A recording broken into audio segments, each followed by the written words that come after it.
sa liblib na baryo kung saan ang mga palayan ay sumasayaw sa hangin at ang mga bundok ay tila mga bantay ng kalikasan, namumuhay ang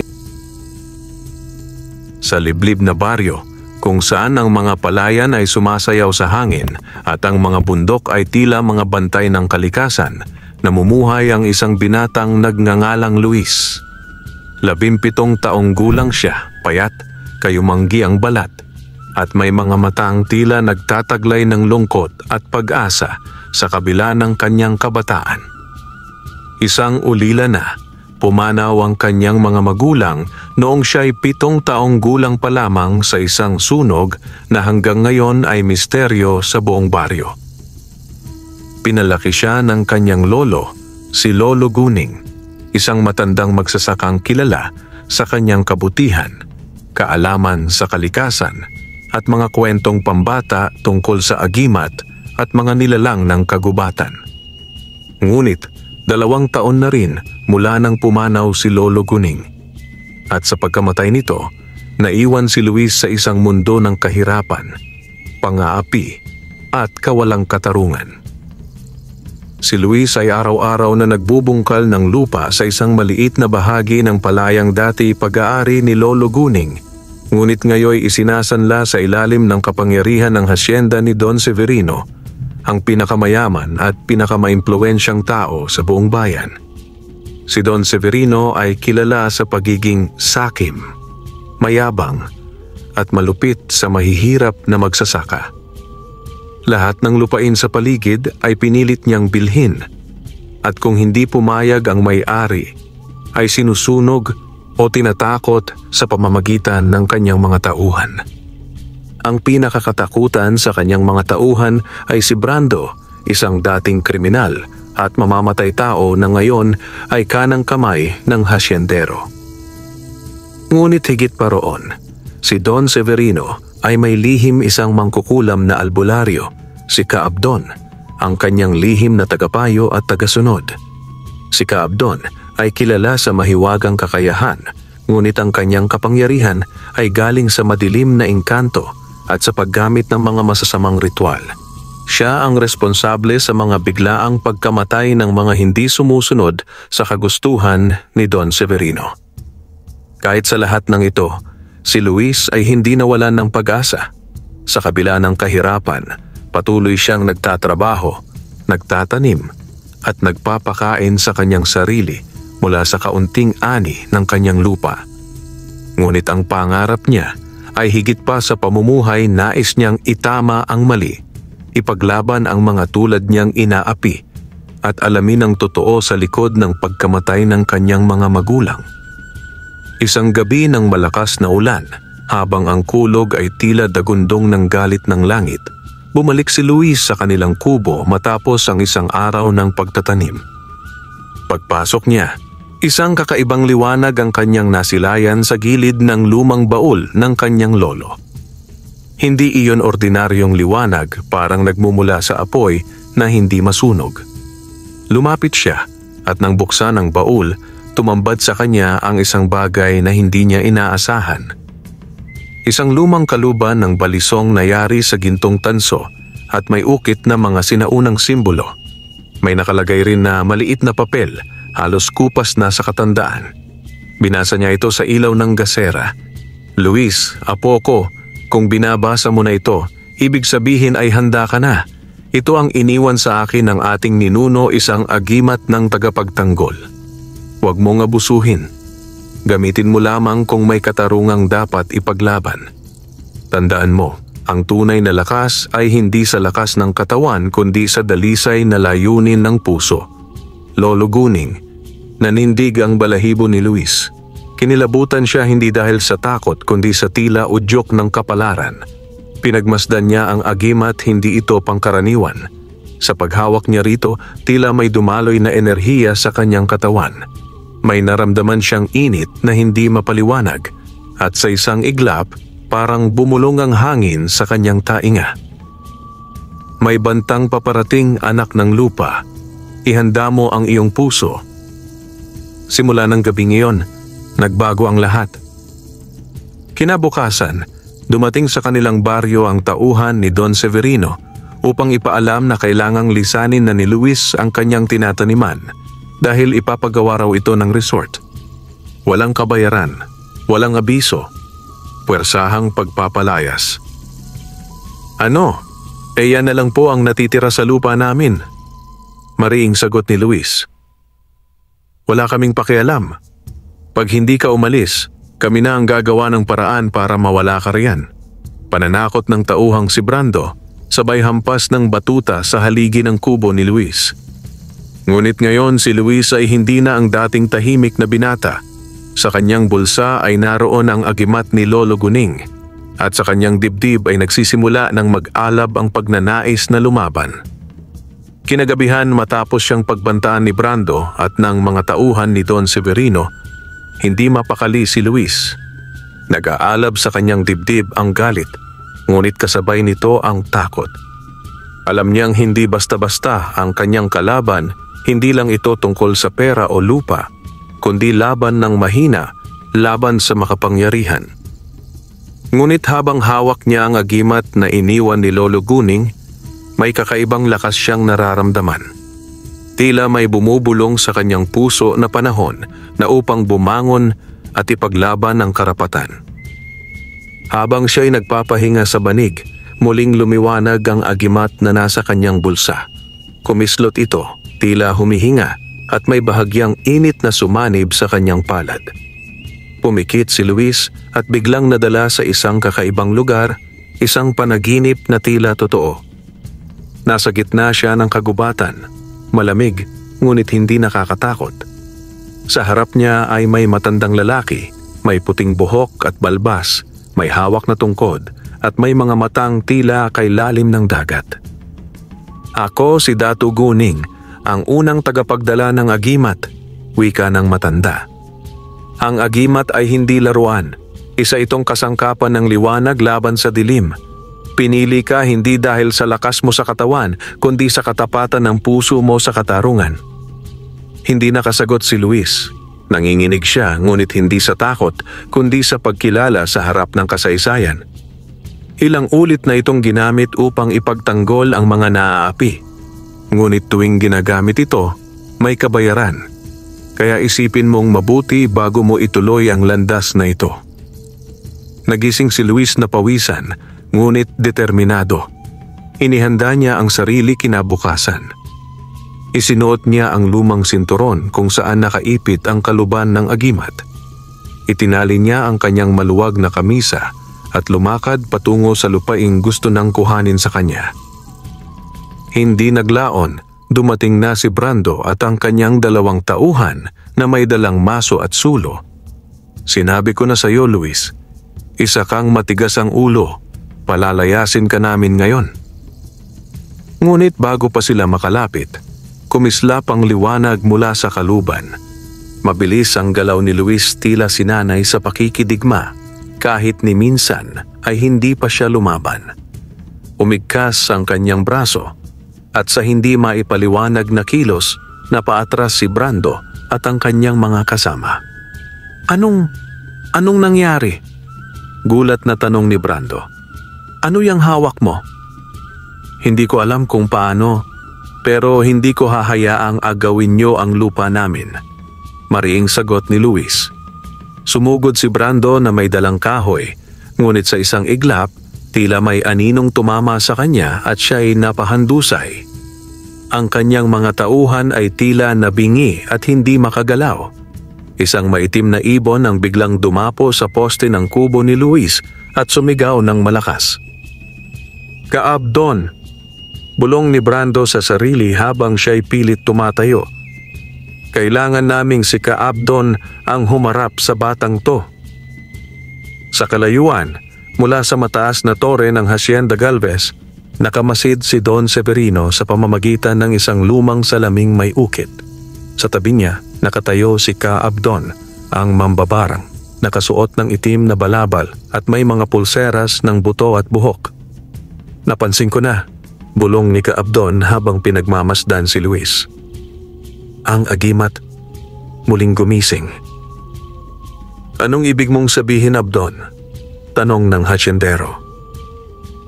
Ang apo ng matandang guning ay hindi na ordinaryo. May dalang anting-anting ng sinaunang tagapagtanggol. Kailangan nating maagapan bago pa lumakas siya. Ngumisi si Don Severino. Kung ganoon, ipadala ang isa mong alaga. Subukan natin kung hanggang saan ang kayang gawin ng agimat ng batang iyan. Kinagabihan, habang si Luis ay naglilinis sa kanyang palayan, bigla siyang nakaramdam ng matinding lamig. Hindi ito ordinaryong hangin, ito'y dala ng presensya. At sa kanyang likod, isang nilalang na tila hindi tao ang dahan-dahang lumalapit. Maitim, payat, may pulang mata at may mga kuko ng ahas. Isa itong aswang na mambabarang, nilalang ni Kaabdon. Oras mo na, tagapagmana ng liwanag, garalgal nitong tinig. Ngunit sa paglapit nito, tila kusa namang lumitaw ang talim mula sa kaluban ni Luis. Ang talim ay kumikislap sa dilim at kahit si Luis ay hindi alam kung paano ito gumagana. Hindi niya pa ito natutunan gamitin pero parang may gumagabay sa bawat galaw niya. Nagtagisan sila ng nilalang matatalim na kuko laban sa mahiwagang balisong.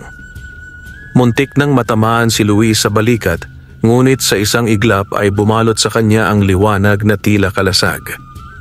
Sa huling sandali, sinaksak niya ang nilalang sa dibdib at ito'y sumigaw sa matinis na tinig bago naging abo sa lupa.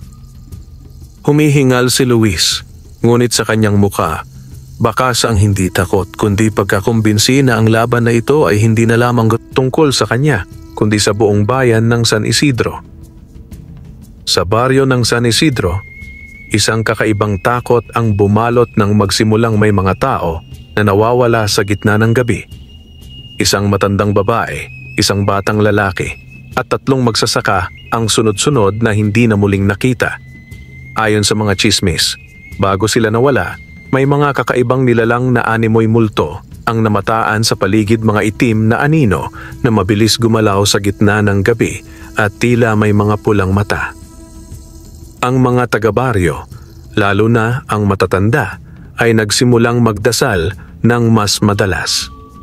Hindi na rin lumalabas ang mga bata pagkagat ng dilim. Ngunit sa kabila ng takot ng lahat, si Luis ay hindi natitinag. Alam niyang hindi ito mga ordinaryong kaso ng pagkawala, nararamdaman niyang may kinalaman dito si Kaabdon at si Don Severino. Sa gabi ng 3 pagkawala, si Luis ay hindi natulog. Sa halip, inakyat niya ang mataas na punong santol malapit sa palayan at nagmatyag. Hawak niya ang agimat at isinuksok sa baywang ang mahiwagang balisong.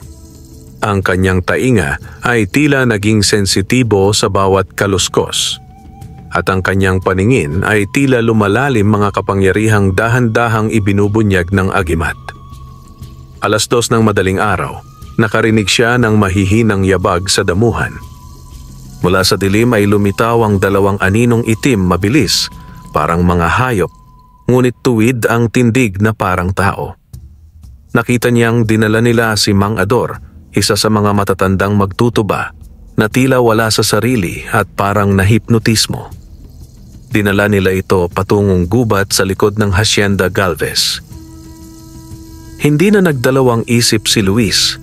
Dahan-dahan siyang bumaba sa puno, sinundan ng mga nilalang at si Mang Ador, at pinigilang gumawa ng ingay. Sa kanyang mga palad ay tila gumagapang ang init mula sa agimat, at ramdam niyang may tumutulong sa kanya, hindi lang lakas kundi pakiramdam, pandinig at pag-iisip, parang gabay ng mga espiritu ng lupa. Pagdating niya sa gubat, nagtago siya sa likod ng punong narra. Sa gitna ng kagubatan, may maliit na altar na yari sa itim na bato. Nandoon si Kaabdon, nakaluhod, habang ang mga nilalang ay isa-isang itinatali ang mga nawawalang tao sa mga puno. Umiikot ang mangkukulam, tila nagdarasal ng sinaunang wika, at inilalabas ang isang sisidlang luwad na may itim na likido. Mga kaluluwa ng mga inosente, maging puhunan sa aking kapangyarihan, bulong ni Kaabdon. Ang batang may agimat ay hindi dapat lumakas. Duguan siyang malalagas sa gabi ng kabilugan ng buwan. Ngunit hindi niya alam, nandoon na si Luis sa paligid. Hindi nagtagal, isang sulyap mula sa mga nilalang ang tumama kay Luis. Mabilis siyang tumalon mula sa kanyang taguan, pinakawala ng balisong at tumama ito sa isa sa mga nilalang. Tumalsik ito sa sanga ng puno at nagsimulang magliyab ng asul na apoy. Ang iba pang mga anino ay sumugod, ngunit ang agimat ay tila naglabas ng kalasag na liwanag na nagprotekta kay Luis sa mga tangkang paglusob. "Siya nga!" sigaw ni Kaabdon, na agad lumuhod at kinagat ang kanyang hintuturo. Dinugo ito at ikinumpol sa itim na sisidlan. Mula roon ay lumabas ang isang itim na anino, mas malaki, mas matalim ang mga kamay at tila may 2 ulo. Sumugod ang nilalang kay Luis. Ngunit bago ito tumama, sumiklab ang balisong sa kanyang kamay. Sa unang beses, parang kusang gumalaw ang kanyang katawan, umikot siya, tumalon, at mabilis na inilusot ang talim sa pagitan ng mga mata ng anino. Napasigaw ito at unti-unting naglahong parang usok. "Hindi pa tayo tapos, batang guning," hiyaw ni Kaabdon bago ito naglaho sa ulap ng itim na alikabok. Agad na nilapitan ni Luis ang mga nakatali. Isa-isa niyang pinutol ang lubid gamit ang mahiwagang talim at sa isang iglap ay tila natauhan ang lahat. "Ako? Anong nangyari?" gulat ni Mang Ador. "Nasa bahay lang ako kagabi. Ligtas na po kayo, pero hindi pa tapos ang panganib," sagot ni Luis habang sinisiguradong walang sugat ang mga biktima. Dinala niya pabalik ang mga nawawala sa baryo. Hindi siya nagsalita ng marami, ngunit alam ng mga tao na siya ang dahilan ng pagkakaligtas ng mga ito. Kinabukasan, si Luis ay hindi na basta binatang magsasaka. Siya ay naging simbolo ng pag-asa.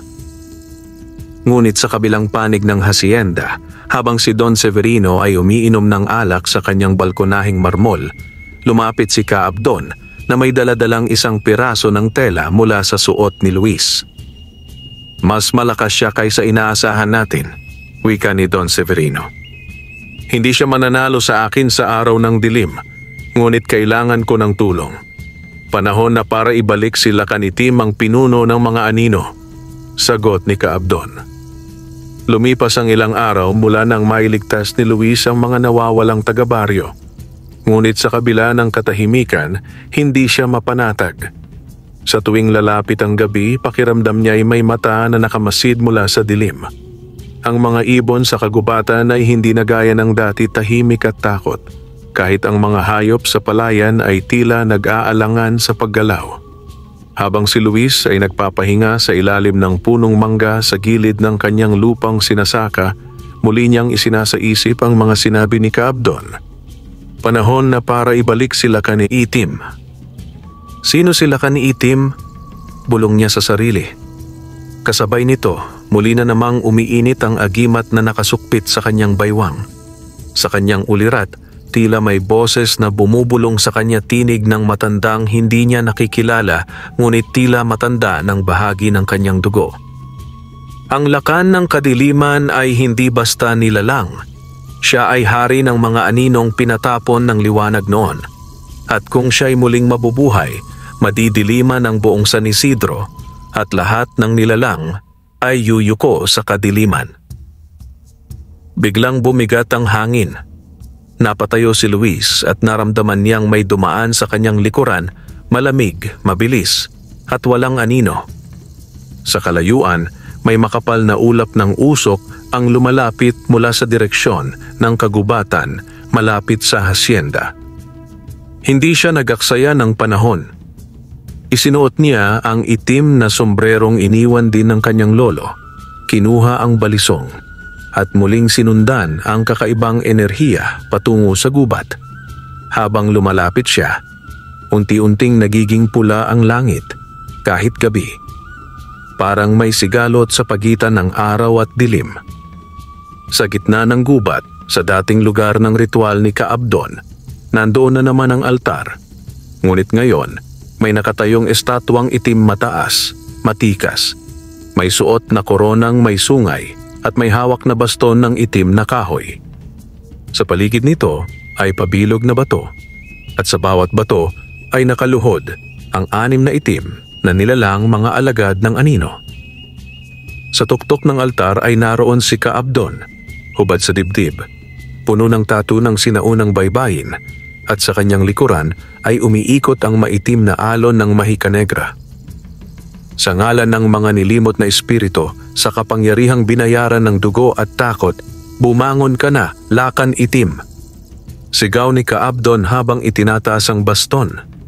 Lumindol ang lupa, ang mga bato ay nanginig. Mula sa estatwa, lumabas ang makapal na usok at sa isang iglap ay nagkalaman ng nililok na katawan. Nagising ang lakan ng kadiliman. Ang kanyang balat ay tila nilikha mula sa abo at apoy. Ang kanyang mata ay kumikislap ng pulang liwanag. Ang kanyang tinig ay parang halakhak ng libong kaluluwa. Matagal akong natulog at ngayon babawiin ko ang sanlibutang ito mula sa liwanag. Lumabas si Luis mula sa dilim, hindi alintana ang panganib. Hindi mo ito pag-aari. Lumingon si Kaabdon at ngumisi. Tama ka sa oras, tagapagmana ng agimat, mainam. Gagamitin kita bilang unang alay. Ngunit bago pa makalapit ang lakan itim, isinaksak ni Luis ang balisong sa lupa at mula roon ay lumabas ang liwanag na humati sa kadiliman. Ang agimat ay lumulutang sa kanyang dibdib at ang kapangyarihan nito ay tila umiikot sa kanyang katawan liwanag na pilit sinasakal ng anino. Nagkaroon ng labanan sa pagitan ng dalawa, si Luis na nilalabanan ng mahika ni Kaabdon at ang lakas ni Lakan Itim. Bawat tagisan ng kapangyarihan ay naglalabas ng mga pagsabog ng liwanag at itim na enerhiya. Ang mga puno ay napuputol, ang lupa ay lumalambot at lumulubog. Isang iglap, halos mawalan ng hininga si Luis. Isang itim na sibat ang binitawan ng lakan itim at bago ito tumama sa kanya, bumalot ang kalasag ng agimat sa kanyang katawan. Mula sa liwanag ay lumitaw ang anino ng kanyang lolo, si Lolo Guning, nakasuot ng balabal ng mga tagapagtanggol. Apo, hindi ka nag-iisa. Ang dugo mo'y may kasaysayan. Ang tapang mo'y taglay ng lahat ng piniling lumaban para sa tama. Lakasan mo ang loob mo. Tumayo si Luis, punong-puno ng pag-asa at lakas. Sa kanyang sigaw ay lumindol muli ang lupa.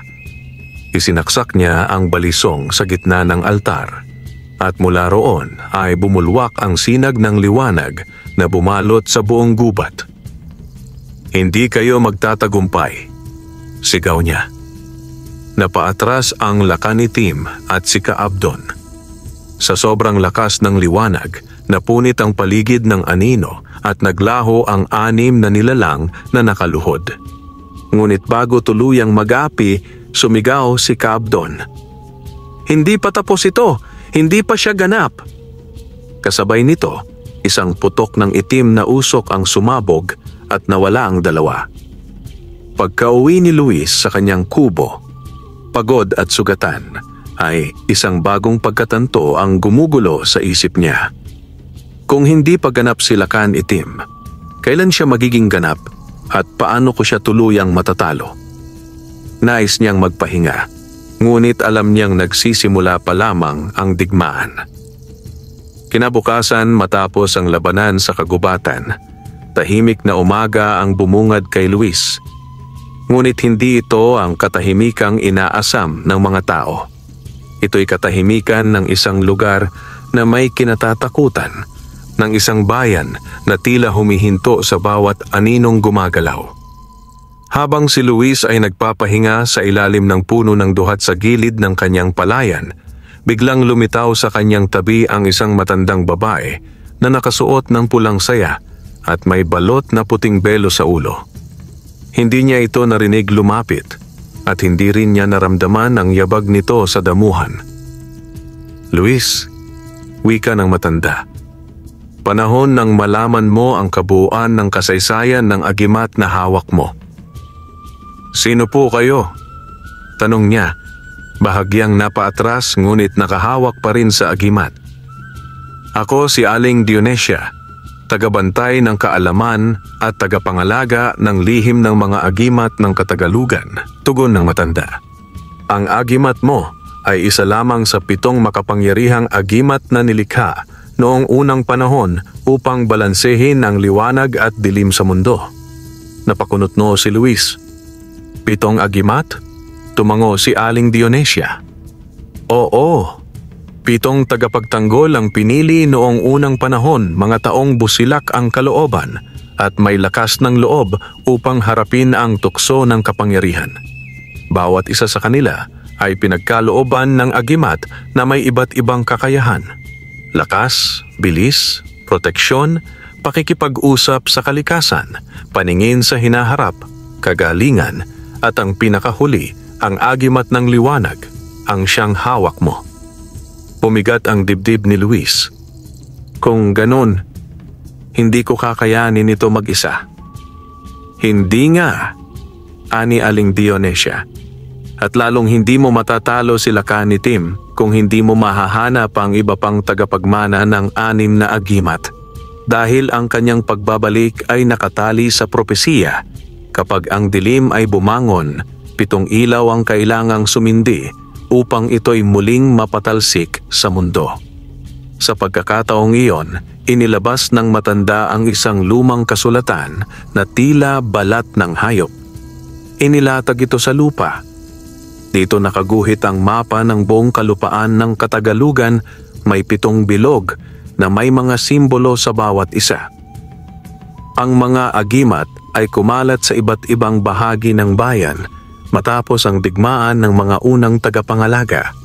Ang ilan ay ibinaon sa lupa, ang ilan ay isinama sa libingan ng mga ninuno, at ang iba na may nawala sa kasaysayan. Ngunit buhay pa ang mga tagapagmana. Kailangan mo silang hanapin bago pa makumpleto ni Lakan Itim ang kanyang pagbangon. Paano ko sila makikilala? Tanong ni Luis. Kinuha ni Aling Dionesia ang agimat sa kanyang dibdib at itinaas ito sa sikat ng araw. Sa isang iglap, nagliwanag ito at lumabas mula rito ang 6 na sinag ng liwanag, bawat isa'y tumuturo sa iba't ibang direksyon. Ang bawat sinag ay tutumbok sa kinaroroonan ng isang tagapagmana, paliwanag niya. Ngunit hindi ito tuwirang daan. Kailangan mong gamitin ang iyong puso at ang iyong dangal upang makilala sila. May panahon pa ba? Tanong ni Luis. Wala nang sapat na panahon, sagot ng matanda. Si Kaabdon ay patuloy na pinapalakas sila kanitim sa pamamagitan ng takot, sakit at sakripisyo ng mga inosente. Kapag umabot ang dilim sa ika-7 yugto, ang gabi ng itim na buwan, tuluyan na niyang masasakop ang bayan at maging ang kaluluwa ng bawat nilalang ay kanyang aakuhin. Lumuhod si Luis sa harap ng agimat, pinikit ang mata at mahigpit na niyakap ang hangaring mailigtas ang bayan at ang mga nawawalan ng pag-asa. Ano ang una kong hakbang? Kinuha ni Aling Dionesia ang isang maliit na sisidlang kahoy mula sa kanyang dala. Sa loob nito ay may itlog ng ibong kalapati na kulay ginto. Pakawalan mo ito sa tuktok ng bundok Bukalpula. Sundan mo ito. Iyon ang magdadala sa iyo sa unang tagapagmana, ang bantay ng agimat ng lakas ng katawan. Bago pa makapagtanong si Luis, nawala si Aling Dionesia para bang nalusaw sa hangin. Kinagabihan, habang si Don Severino ay nagpapahinga sa loob ng kanyang mansyon, dumating si Kaabdon na may hawak na itim na libro. Ibinuka niya ito at mula roon ay lumabas ang larawan ni Luis.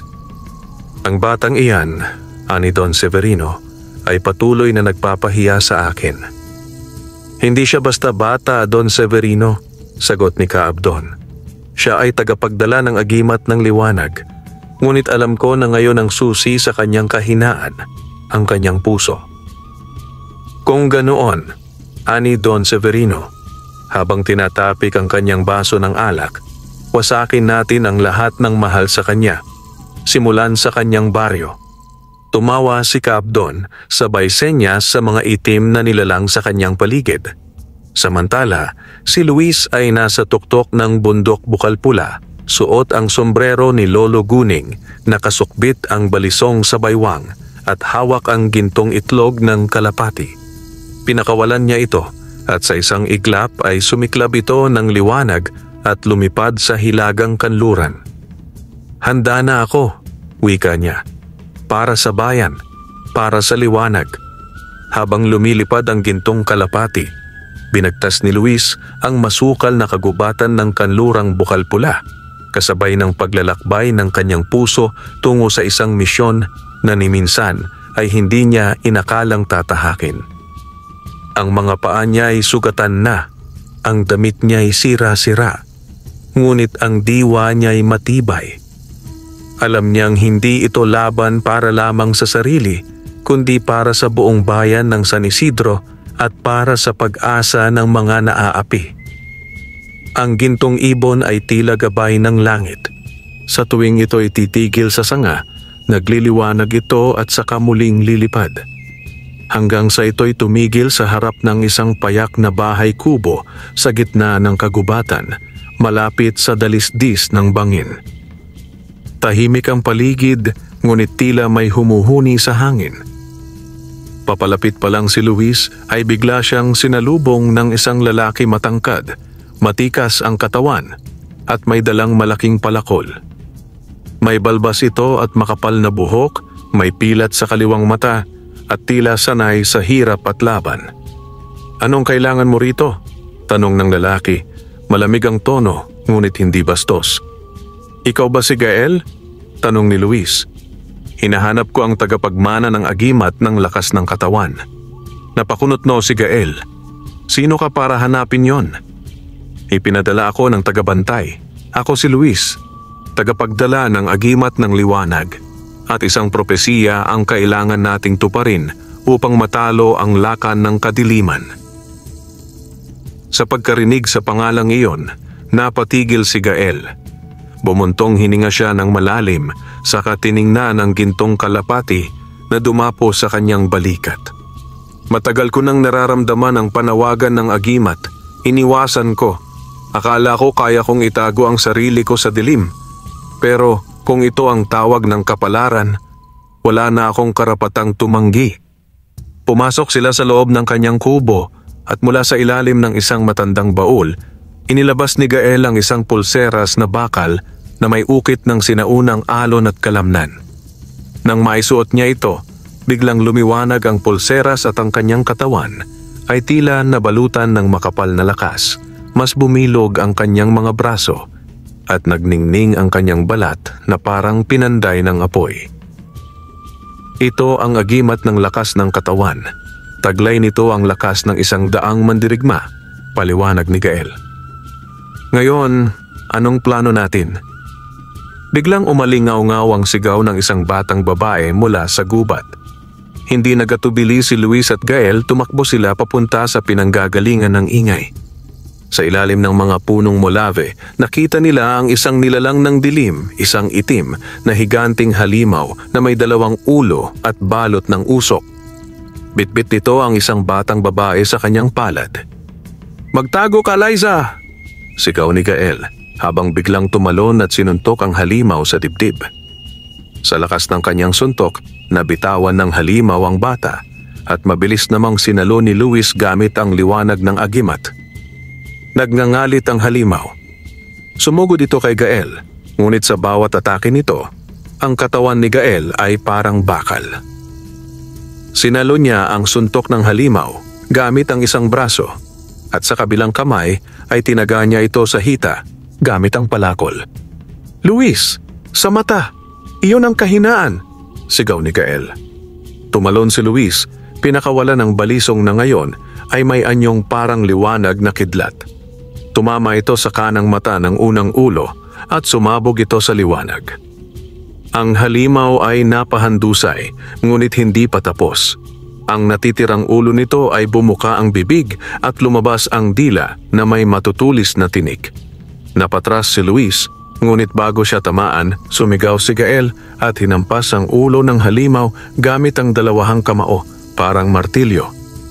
Sa isang iglap, bumagsak ang halimaw sa lupa at nagsimulang malusaw. Hingal na hingal ang dalawa, ngunit ligtas na ang bata. "Maraming salamat po, Kuya Gael," sabi ng bata. "Akala ko po mamamatay na ako." Ngumiti si Gael at tumingin kay Luis. "Ngayon, naniniwala akong totoo ang panawagan mo." Samantala sa Hacienda Galvez, isang asul na bola ng enerhiya ang lumulutang sa gitna ng madilim na kwarto. Nakaupo si Don Severino habang si Kaabdon ay nagsasagawa ng panibagong ritual. Sa loob ng bola ay makikita ang tagpo ni na Luis at Gael na magkasama na. "Dalawa na sila," sabi ni Kaabdon. "Kung makumpleto nila ang 7, mapapahiya ka, Don Severino." "Hindi mangyayari yon," sagot ni Don Severino. "Huwag nating patagalin. Simulan na ang pagsunog sa baryo ng San Isidro. Gawin nating abo ang lahat ng pinanggalingan niya." "Masusunod," ani Kaabdon, sabay kindat sa isa sa kanyang mga aninong alagad. Kinagabihan, habang nagpapahinga sina Luis at Gael sa kubo, biglang nanlaki ang mata ni Luis. Ang agimat niya ay biglang nagbabala, nagliwanag ito at umiinit. Sumulpot ang gintong kalapati, umiikot at tila nag-aalburuto. "Teka, anong ibig sabihin nito?" tanong ni Gael. Napatingin si Luis sa hilaga. "Ang San Isidro, sinusunog nila." Umagang-umaga pa lang ay rumaragasa na ang hangin mula sa hilaga, mainit, mabigat at may kasamang ngalingas-ngas ng pagkawasak. Mula sa tuktok ng kabundukan, tanaw ni na Luis at Gael ang makapal na usok na bumabalot sa kalangitan. Ang mga ibon ay nagsilisan, ang mga hayop ay nagsitakbo pababa sa gubat, at ang agimat ni Luis ay nagliliwanag sa tindi ng babala. "Hindi na ito panaginip," ani Luis. "Sinimulan na nila. Sinusunog na ang San Isidro." Hindi na nag-aksaya pa ng oras ang dalawa. Mabilis silang bumaba ng bundok, pinilit takbuhin ang makipot na landas, tinawid ang mga ilog at sinuong ang matatarik na dalisdis. Ang puso ni Luis ay kumakabog hindi dahil sa pagod, kundi sa paghihinagpis sa takot na baka huli na ang lahat. Pagdating nila sa bukana ng baryo, sumalubong sa kanila ang tanawin ng paghihirap. Mga kubo na naglalagablab, mga palayan na tinupok ng apoy, at mga taong nagsisigawan habang tinatakasan ng apoy na tila may sariling isip.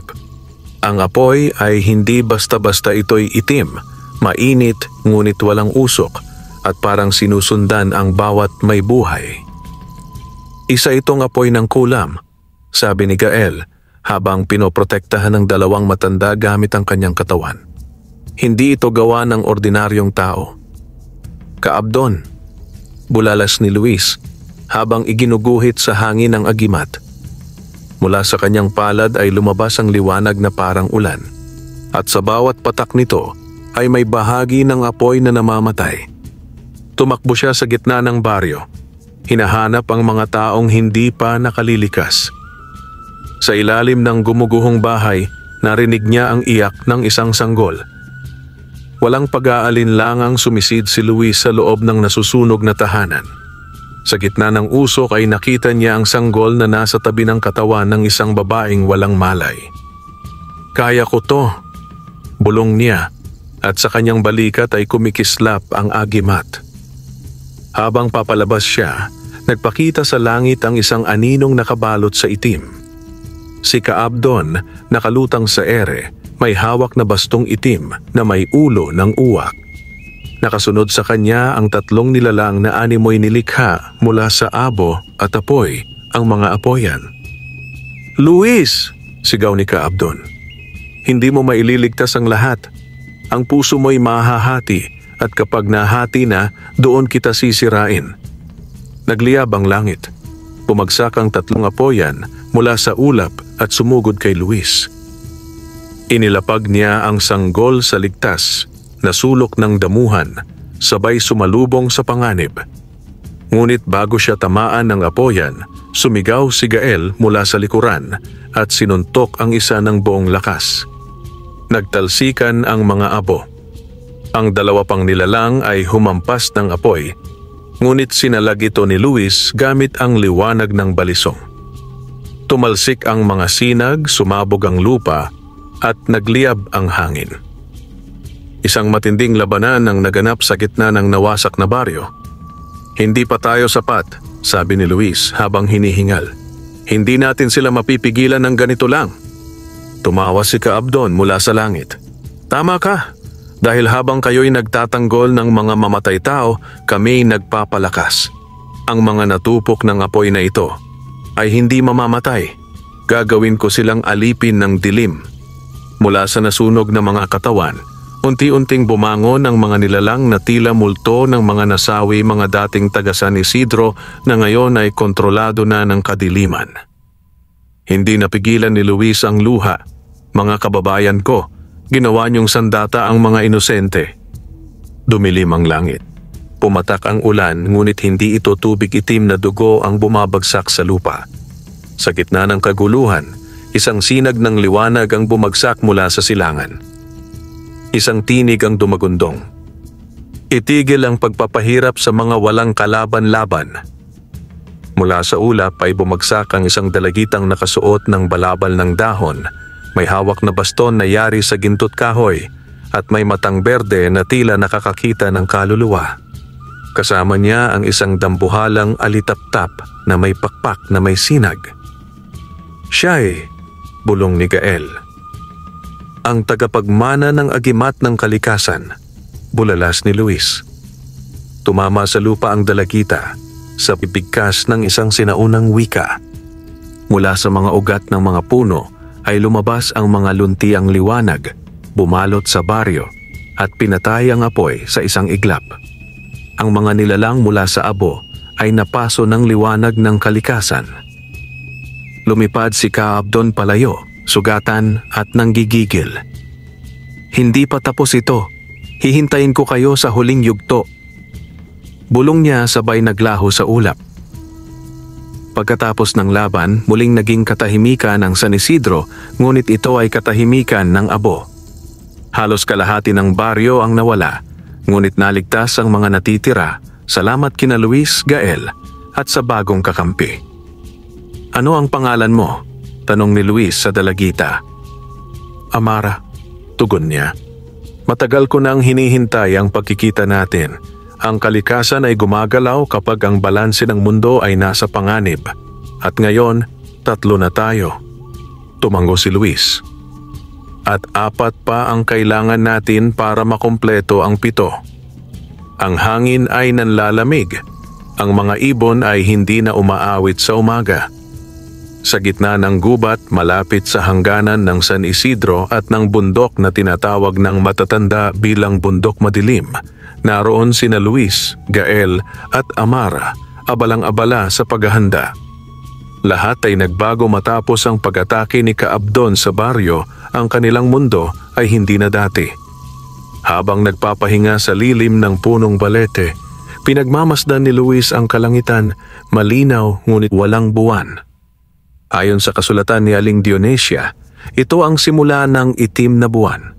Ang gabi, kung kailan ang dilim, ay may pinakamalakas na kapangyarihan, at kung kailan pwedeng bumagsak ang isang agimat kung walang sapat na kakampi. "Wala tayong balita sa iba pang tagapagmana," ani Luis kay Amara. "Ang mga espiritu ng kagubatan ay tahimik. Wala ni isa mang sagot sa ating pagtawag," sagot ni Amara habang pinapatibay ang depensa gamit ang mga ugat ng puno at kristal ng lupa. "Makakayanan kaya natin ito?" tanong ni Gael habang sinusubukan ang lakas ng kanyang kamao sa isang batong burol. Ngunit bago pa sila makasagot sa isa't isa, isang sigaw ang umalingaw-ngaw mula sa kalayuan. Humabol ito ng malamig na ihip ng hangin. Mula sa ulap ay bumagsak ang itim na kidlat at sa tuktok ng bundok ay lumitaw ang isang dambuhalang nilalang. Nakasakay sa isang kabayong may pakpak, na may mga mata ng apoy at balat na parang lava. Silakan itim. Panahon na upang tikman ninyo ang unang tunay na pagkatalo. Dagundong ng kanyang tinig na sinabayan ng pagyanig ng lupa. Mula sa kanyang likuran ay lumitaw ang isang hukbo ng mga nilalang na gawa sa anino mga taong dating buhay ngunit pinilit na maging mga kasangkapan ng dilim. Kasama niya rin si Kaabdon. May hawak na bagong baston na may ulo ng ahas na pilak. Sumiklab ang digmaan. Sa gitna ng kagubatan, lumaban si Gael sa mga halimaw gamit ang kanyang agimat ng lakas.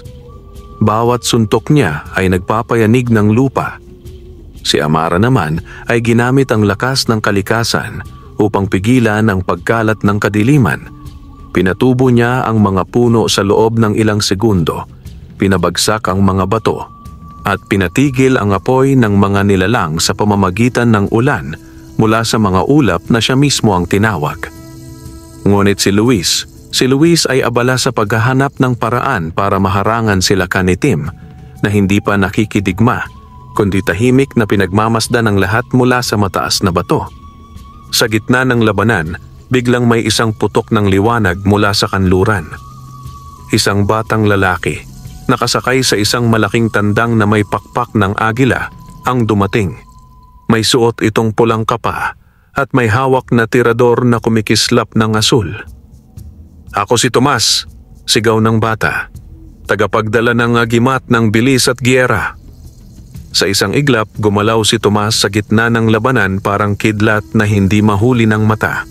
Bawat apoyan na lalapit kay Gael ay agad niyang tinutulak gamit ang kanyang tirador. Si Amara naman ay nakahinga ng maluwag nang tumulong si Tomas sa paglipat ng mga sugatan sa ligtas na lugar. "Isa pa!" sigaw ni Luis. "4 na tayo." Ngunit hindi inaasahan ng lahat ang sunod na pangyayari. Mula sa gitna ng hukbo ng dilim, may isang nilalang ang lumitaw-tao ito, ngunit may mata ng pulang apoy. May suot itong agimat sa dibdib na parang alikabok ng bituin. Lumapit siya kay Lakan Itim at lumuhod. "Tumayo ka, Samuel," ani Lakan Itim, tagapagdala ng dating liwanag na ngayon ay alipin ng dilim. Nabigla si Luis. Si Samuel? Isa siya sa 7 tagapagmana? Ngunit bago pa siya makalapit, binikas ni Kaabdon ang isang orasyon. Kumislap ang agimat ni Samuel at sa isang iglap ay bumalot sa kanya ang itim na aura. Sumigaw si Samuel at agad sumugod kay Gael. "Sam, huwag!" sigaw ni Luis. Ngunit huli na. Tinamaan si Gael ng kidlat mula sa kamao ni Samuel at tumalsik siya sa malalayong bato. Bumagsak si Gael, duguan, walang malay. "Gael!" sigaw ni Luis habang nilapitan ang katawan ng kasama. Habang hawak niya ang katawan ni Gael, nakaramdam siya ng kakaibang sakit, hindi pisikal kundi pagkabigo. Sa unang pagkakataon, bumagsak ang liwanag. Si Amara, sugatan na rin, ay inilapit ang mga kamay kay Gael upang subukang pagalingin ito gamit ang kapangyarihan ng kalikasan. Ngunit umiling si Amara, luhaan. Nabiyak ang kanyang tadyang at tinamaan ng kadiliman ng puso niya. Kailangan natin siya mailayo bago tuluyang lamunin ng dilim ang kanyang agimat. Napaluha si Luis. Naramdaman niyang hindi sapat ang kanyang lakas. 3 sila ngayon siya, Amara at Tomas, ngunit isa sa kanila ang nawalan na ng liwanag. Habang unti-unting naglalakad palapit sila Lakan Itim, nagsalita ito. 3 lang kayo, kulang pa. At ngayon, ang gabi ng itim na buwan ay simula ng pagbagsak ng una sa inyo. Isa-isa kayong mawawala hanggang walang matirang tagapagdala ng liwanag. Ngunit bago siya tuluyang makalapit, kumislap ang gintong kalapati sa ulap at sumabog sa liwanag. Tumigil ang lahat. Mula sa liwanag, isang boses ang narinig, hindi tinig ng tao, kundi parang bulong ng daan-daang espiritu. Hindi pa tapos ang 7 tagapagmana, may paparating pa. Biglang nabasag ang katahimikan. Sa silangan, Isang nilalang na may kasamang itim na kabayong may puting apoy sa mga paa ang tumatakbo. Nakasuot siya ng balabal na bughaw at may hawak na agimat sa anyo ng anting-anting ng tagapagpagaling. Siya ang susunod na tagapagmana, mga araw, matapos ang gabi ng itim na buwan. Tahimik ang kapaligiran habang bumabaybay sa makitid na landas sa kabundukan sina Luis, Amara at Tomas. Dala ang katawan ni Gael na nakaratay sa isang stretcher na ginawa mula sa kawayan. Hindi pa rin siya nagigising mula sa pagkakabagsak at bagamat buhay pa, unti-unti siyang pinapasok ng kapangyarihan ng dilim. Ang balat niya ay naninilaw, ang mga ugat sa kanyang leeg ay itim na parang usok at bawat paghinga niya ay tila pakikipaglaban. Napatingin si Luis sa langit. 3 pa ang kailangan natin, pero hindi ko alam kung saan sila hahanapin. Nilapitan siya ni Amara. Ang mga espiritu ng kalikasan ay nagsimulang magsalita muli matapos ang pagkatalo ni Kaabdon noong gabi ng itim na buwan. May pahiwatig sila sa akin. Hanapin ang gubat na hindi tumatanda. Doon mo matatagpuan ang tagapagmana na nakakikita sa bukas kahit di pa ito dumarating. Ang tagapagdala ng paninginit sa hinaharap, sabay ni Tomas, habang sinusuri ang agimat niya sa tirador. Kung makita natin ang hinaharap, baka masagip natin si Gael. Gubat na hindi tumatanda bayang minsay na wala sa mapa. Sa 3 araw ng kanilang paglalakbay, nakarating sila sa paanan ng isang lugar na matagal nang hindi binabalikan ng mga tagalambak ang gubat ng luntian kahapon. Ayon sa alamat, ito raw ay gubat na hindi tinatablan ng panahon. Ang mga dahon ay laging luntian, ang mga bulaklak ay laging bago, at ang mga hayop ay hindi tumatanda. May kakaibang enerhiya rito, bulong ni Amara habang ginagabayan ng mga damo upang bumukod at magbigay daan. Pagpasok nila, biglang nagbago ang ihip ng hangin. Sa gitna ng mga puno, may nakita silang lalaking nakaputi. May suot na itim na panyo sa mata at may hawak na tungkod na yari sa sungay ng usa. Kahit tila bulag, lumalakad siya ng diretsyo, may kumpiyansa at may presensyang tahimik ngunit matalim. "Dumating na kayo," ani ng lalaki. "Matagal ko nang nakita ang araw na ito." "Paano mo?" Sasagot sana si Luis, ngunit bigla silang sinenyasan ng lalaki na lumapit. "Ako si Elias, tagapagdala ng agimat ng paningin sa hinaharap." Itinaas ni Elias ang kanyang tungkod at hinawi ang hangin.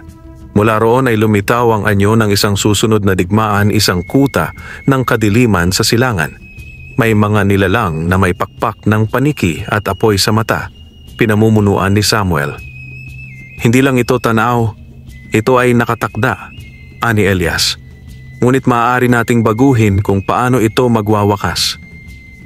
Tumingin si Luis. "Kung nakita mo na ito, alam mong kailangan ka namin." Tumango si Elias. "Alam ko rin na isa sa atin ang babagsak bago sumikat ang unang araw ng huling digmaan." Nagkatitigan silang lahat. Tahimik, mabigat, ngunit handa. Maya-maya, sa kampong pansamantala. Habang nagpapahinga ang grupo, inilapit ni Elias ang kanyang palad sa noo ni Gael. Sa kanyang isipan, nakita niya ang isang silid sa ilalim ng lupa. May ilaw na galing sa batong kristal at may isang matandang babaeng manggagamot na naghihintay. "Nakita ko ang lunas," ani Elias. "May isa pang agimat ang kailangang matagpuan. Ang agimat ng galing nagagamot." "Nasaan siya?" tanong ni Luis. "Sa ilalim ng lungsod na hindi natapos ang sinaunang syudad ng Karungkong na winasak ng digmaan noong panahon ng mga Kastila. Nagtago ang tagapagmana sa ilalim ng guho at doon nagpatuloy bilang manggagamot sa mga nawawalang kaluluwa." Tumango si Luis. Siya na ang susunod. Samantala, sa malayong lugar. Sa loob ng isang kuweba ng itim na bato, nakaluhod si Samuel, ang tagapagmanang bumaling sa kadiliman. Sa kanyang likuran ay ang trono ni Lakan Itim. at sa tabi nito ay si Kaabdon. Bitbit ang isang bagong agimat na tinanggal mula sa isa sa mga dating tagapagdala ng liwanag. Malapit nang mabuo ang 7 agimat, anilaka ni Tim. Kapag nakuha ko ang kaluluwa ng manggagamot at ang huling tagapagdala ng proteksyon, ang balanse ay tuluyan ng mapapasa akin. Hayaan mong ako ang kumuha sa manggagamot, ani Samuel. Ang kanyang tinig ay malamig at walang damdamin. Tumango si Kaabdon. Kung gayon, simulan mo na ang huling yugto ng ating pananakop. Sa dulo ng kabanata, habang nakatingin sa silangan si Luis, tanga ng liwanag ng kanyang agimat, ramdam niyang unti-unti nang nabubuo ang kanilang grupo. Ngunit alam rin niyang padilim ng padilim ang paligid. At sa kanyang isipan ay paulit-ulit na umaalingaw-ngaw ang hula. Isa sa 7 ay tatalikod, isa ay magpaparaya, isa ang tuluyang mawawala. Gabi sa paanan ng isang burak na lambak sa silangang kapatagan. Dumating na sina Luis, Amara, Tomas at Elias sa isang lugar na matagal nang pinawi sa mga mapa ang dating lungsod ng Karungkong. Ayon sa matatanda, ito raw ay ginawang taguan ng mga revolusyonaryo noong panahon ng pananakop at nang salakay ng mga kaaway, ito'y nilamon ng lupa kasama ang mga lihim ng mahika, pananampalataya at pagkatao. Ang manggagamot ay naririto pa rin, ani Elias, habang pinapainit ng kanyang agimat ang daan. Nagkubli siya sa ilalim ng mga guho, gumagawa ng milagro para sa mga ligaw na kaluluwa. Siya ang huling pag-asa ni Gael. Nakahiga pa rin si Gael sa stretcher, palyado ang paghinga, at mas lumalala ang pagkalat ng itim na ugat sa kanyang dibdib. Bilisan natin, ani Amara. Hindi ko na kayang pigilan ang pagpasok ng dilim sa kanyang katawan. Sa ilalim ng guho ng Karungkong, bumaba ang grupo sa isang napakakitid na lagusan na binubuo ng lumang bato at kahoy. Sa bawat hakbang, may mga lumang simbolo sa pader at tila bumubulong ang paligid. Si Elias ang nanguna, gamit ang kanyang paningin sa hinaharap upang gabayan sila. Makalipas ang ilang sandali, narating nila ang isang bukas na silid na may ilaw na kulay luntian, tila natural na ilaw na galing sa mga halamang nakakabit sa kisame. At sa gitna nito'y naroon ang isang matandang babae na may puting buhok, nakasuot ng telang may burda ng mga sinaunang anting-anting at may dalang baston na yari sa ugat ng puno. Inasalve, bulong ni Elias. Matagal na kitang hinihintay, Luis, ani ng matanda. At ang sugatang kasama ninyo anak ng mandirigmang tagapagtanggol, apo ng unang tagapagdala ng agimat ng lakas. Napahinto si Luis. Kaya niyo po bang iligtas si Gael? Lumapit si Ina Salve. Pinatong ang kamay sa dibdib ni Gael at pumikit. Sa kanyang pagkilos ay tila dumadaloy sa paligid ang malamig na hangin. Ngunit bigla siyang napatigil. May kadiliman sa loob niya na hindi basta sakit. Isa itong sumpang kulam. Hindi ito basta galing sa mambabarang, ito'y direktang kaloob ng isang tagapagdala ng agimat na bumaling sa kadiliman. Samuel, ani ni Luis, mahigpit ang kamao. Habang nagaganap ang paghilom, sa labas ng guho, may nararamdamang pagyanig ang grupo. Lumitaw ang mga nilalang ng dilim, pinangungunahan ni Samuel, suot ang itim na balabal at hawak ang isang sandatang gawa sa balat ng ahas at bakal. Hindi kayo dapat dumating dito, ani Samuel. Ang kanyang tinig ay hindi na tinig ng taong may damdamin. Huwag kang lalapit, Samuel, sigaw ni Luis. Hindi ikaw ang hinahanap ng kadiliman, pero pinili mong maging kasangkapan nito. Ngunit imbes na lumaban, ay tiningnan ni Samuel si Ina Salve na abala sa pagsagip kay Gael. Kapag gumaling siya, magbabalik ang liwanag sa kanya. Hindi ko mapapayagan iyon.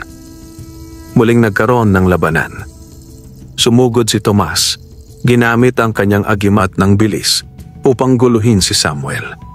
Sa bawat bitaw ng tirador niya, may kasamang bugso ng enerhiya. Si Amara naman ay pinatubo ang mga ugat ng punong galing sa sahig upang igapos si Samuel, ngunit nasira niya ito sa isang hampas lamang. "Wala na akong damdamin, wala na akong takot, wala na akong pamilya," sigaw ni Samuel habang tinamaan si Elias ng itim na kidlat. Tumilapon si Elias at nawalan ng malay. Ngunit biglang nagliwanag ang loob ng kuweba. Si Gael, sa kabila ng halos kamatayan, ay tumayo. Nakabukas ang kanyang mga mata. Muling kumikislap ang kanyang agimat. Tumibay ang kanyang katawan at muling nagdingning ang kanyang lakas. "Hindi mo kami matatalo, Samuel," wika ni Gael. "Hindi ako basta sundalo ng liwanag, ako ang tagapangalaga ng dangal ng mga namatay sa dilim." Sa isang iglap, naglaban si Gael at Samuel, tagisan ng lakas, tagisan ng layunin. Ngunit sa gitna ng kanilang bakbakan, biglang huminto si Samuel. Tiningnan niya ang kanyang kamay. Tila nanginig ito, at mula sa kanyang mata, lumabas ang isang luha. Tumakbo si Luis. "Samuel, natatandaan mo pa ba ang sarili mo?" Ngunit sumigaw si Kaabdon mula sa malayo gamit ang kanyang paningin sa pamamagitan ng itim na apoy. "Huwag kang magpadala sa emosyon, Samuel. Tapusin sila." Sa isang malakas na pagbuga ng enerhiya, nawala si Samuel sa dilim, iniwan ng bakas ng apoy at bighati. Pagkatapos ng laban, napaupo ang buong grupo. Si Elias ay dahan-dahang nagkamalay. Si Gael, bagamat sugatan, ay ligtas na. At si Ina Salve ay lumapit kay Luis. "Inihahabilin ko sa iyo ang agimat ng galing nagagamot," aniya. "Ngunit hindi ito sa akin. Ito'y ibibigay ko sa anak ko." Mula sa loob ng silid ay lumabas ang isang dalagang tahimik, ngunit may ningning ang mga mata. "Ito si Isla, ng aking anak. Siya ang tagapagmana. 5 na sila ngayon. Luis, Amara, Tomas, Elias, Isla. 2 na lang ang nawawala, ang tagapagdala ng proteksyon at si Samuel na kailangang iligtas mula sa sarili niyang kadiliman." Sa gitna ng malalawak na kapatagan sa hilaga ng kalunsuran, may isang matandang tore na gawa sa batuang baluarte ng makiling. Hindi na ito pinupuntahan ng mga tao dahil sa paniniwalang sinasapian ito ng mga engkanto at kaluluwa ng mandirigmang nabigo sa nakaraang panahon. Ngunit ayon kay Elias, naroon ang huling agimat, ang agimat ng proteksyon, ang agimat na hindi lumalaban kundi siyang tagapagsanggalang ng lahat ng tagapagdala. Habang naglalakbay sina Luis, Amara, Tomas, Gael, Elias at Isla patungo sa baluarte. "Ano ang alam mo sa tagapagmanang ito, Elias?" tanong ni Luis habang binabaybay ang daan. Isang nilalang na isinumpa ng sarili niyang pamilya. Isang tagapagmana na itinakwil ng mga taong iniligtas niya. At isang nilalang na pinili ang katahimikan sa halip na ganti, sagot ni Elias. "Hindi ba't ang agimat ng proteksyon ay dapat nasa kamay ng pinakamatapang?" tanong ni Tomas. "Hindi," sabat ni Isla. "Ito'y dapat sa may pinakamatibay na puso." Pagdating nila sa paanan ng baluarte, lumitaw ang mga aninong parang usok na bumabalot sa paligid ng tore. Ang mga aninong ito ay porma ng mga alaala ng digmaan. Mga sundalong sumigaw, mga bata't matandang umiiyak, mga nawalan ng lahat. "Walang makakapasok hanggat hindi ninyo kayang harapin ang takot ninyo," ani Elias, habang pinipikit ang mata upang gamitin ang agimat ng paningin sa hinaharap. Isa-isa silang nilamon ng aninong ulap. Sa loob ng anino, nakita ni Luis ang sarili niyang nakaluhod. Hawak ang katawan ng kanyang inang namatay sa gutom, habang tumatawa si Don Severino. "Hindi mo sila maililigtas. Isa kang hamak lang na anak ng magsasaka." Napaiyak si Luis. Ngunit sa loob ng kanyang dibdib, kumislap ang liwanag ng agimat. Tumayo siya at sumigaw, "Hindi ako katulad mo. Hindi ako pipiliing manahimik sa harap ng kasamaan." Sa sigaw na iyon, nabasag ang anino. Isa-isang lumabas ang mga kasama niya, Bawat isa'y tila may sariling pinaglabanan, ngunit ang hindi pa lumalabas ay si Amara. Nag-aalala na si Isla. Bakit ang tagal ni Amara? Ngunit biglang lumiwanag ang tore at sa itaas nito ay may lumitaw na taong nakaitim. May mahaba itong buhok, may itim na balabal at may hawak na baston ng kalasag. Tama na ang sapat, hindi ko kailangan ng tulong, ani nito.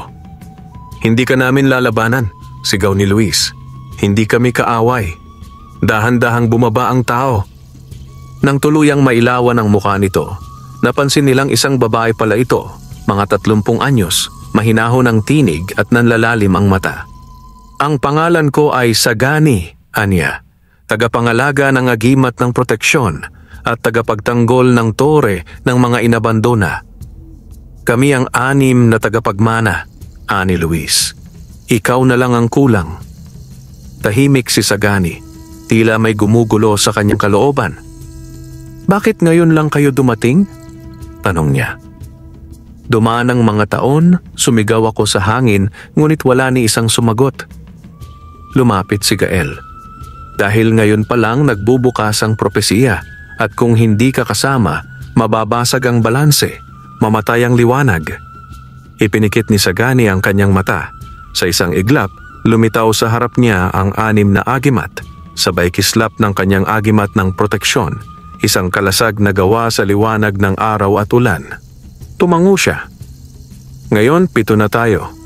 Luis agimat ng liwanag, Gael agimat ng lakas, Amara agimat ng kalikasan, Tomas agimat ng bilis at giyera, Elias agimat ng paningin sa hinaharap, Isla agimat ng galing nagagamot, Sagani agimat ng proteksyon.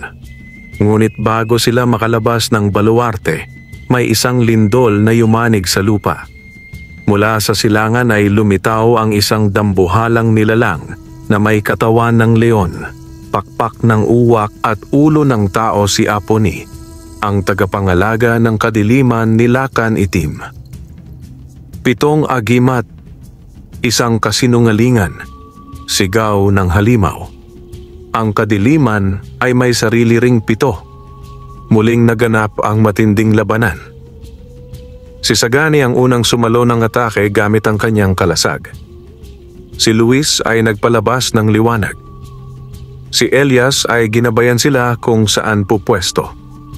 Si Tomas ay nilito si Aponi sa pamamagitan ng kidlat bilis, habang si Amara at Isla ay nagpagaling sa mga nasasaktan. Sa huli, si Gael ang bumagsak ng huling suntok at si Aponi ay nalusaw sa liwanag. Pagkatapos ng labanan, tumingin si Luis sa langit. 7 na tayo. Handa na tayo. Oras na para tapusin ito. 1 linggo. Makalipas ang pagbubuo ng 7 tagapagmana. Lumaganap na ang balita sa mga baryo. Ang mga tagapagdala ng liwanag ay muling nabuo. Mula sa mga ilog ng timog hanggang sa kabundukan ng Hilaga, bumubulong ang hangin. Dumating na ang panahon ng katuparan. Ngunit hindi lang tao ang nakakarinig ng bulong. Si Don Severino Galvez, ang pinakamayamang hasyendero sa rehiyon at lihim na tagapagtaguyod ng Lakan Itim, ay naghahanda na rin ng kanyang kuta. Sa loob ng Hacienda Galvez, isang napakalawak na lupain na ginawang kuta ng kadiliman, maraming manggagawa ang ginawang alipin. Ang dating mayabong na niyogan at palayan ay naging lugar ng mga anino at pagsasanay ng mga halimaw mula sa mga nilalang ng kulam hanggang sa mga dating tao na sinaniban ng dilim. Sa loob ng silid na yari sa batong itim, nakaupo si Don Severino, suot ang barong gawa sa hibla ng aswang at may singsing ng dugo. Maganda na kayo, utos niya sa kanyang mga tauhan. Dadalin ko ang huling agimat kay Lakan Itim at ang mismong tagapagdala ng liwanag, si Luis, ay babagsak sa sariling lupang sinilangan. Samantala sa silong ng bundok, naghahanda na ang 7. Nasa gitna si Luis, hawak ang agimat ni Lolo Guning sa kanyang dibdib. Sa paligid niya ang 6 na tagapagdala, sina Gael, Amara, Tomas, Elias, Isla at Sagani. Bawat isa'y may kanya-kanyang kakayahan, ngunit iisa ang layunin: tapusin ang paghahari ng kadiliman bago ito tuluyang lumamon sa bayan. Ang propesiya ani Elias, habang binubuksan ang lumang piraso ng balat na may inscription, ay nagsabing kapag nagtipon ng 7 sa ilalim ng huling buwan ng ika-7 yugto ng kadiliman, ang labanan ay mangyayari sa lupaing sinakop ng kasakiman. At doon malalaman kung sino ang tunay na magwawagi, liwanag o dilim. Tumango si Luis. Ang Hacienda Galvez, kung saan lahat nagsimula. Doon rin tayo magtatapos. Kinabukasan sa Hacienda Galvez. Mula sa mga aninong bumabalot sa bukirin, sumulpot ang hukbo ni Don Severino. Mga nilalang na tinawag sa kulam, mga taong pinatay at binuhay ng dilim, mga aswang at tikbalang na ginapos sa kasinungalingan. At sa gitna nila, si Samuel, suot ang itim na balabal, ngunit may mata ng tila nalilito. Hindi ito laban ng lakas, ani Elias. Ito ay laban ng loob at paninindigan. Bawat isa sa atin ay may papel, ani Amara. Ang kalikasan, ang oras, ang galaw, ang paggagamot, ang proteksyon, ang pananaw. Ngunit ang puso ng liwanag, si Luis, ay ang magpapatibok sa lahat. Sumiklab ang digmaan. Si Tomas ay sumugod sa mga halimaw na nilalang, kumagalaw na parang kidlat, iniiwas ang mga kasama sa tiyak na panganib. Si Isla ay lumalakad sa gitna ng labanan upang pagalingin ang sugatan, kasama ang mga espiritu ng mga halamang gamot na tumutubo sa kanyang bakas. Si Sagani ay naging kalasag ng lahat, literal na nililigtas ang mga kasama sa bawat pagbagsak ng bato at anino.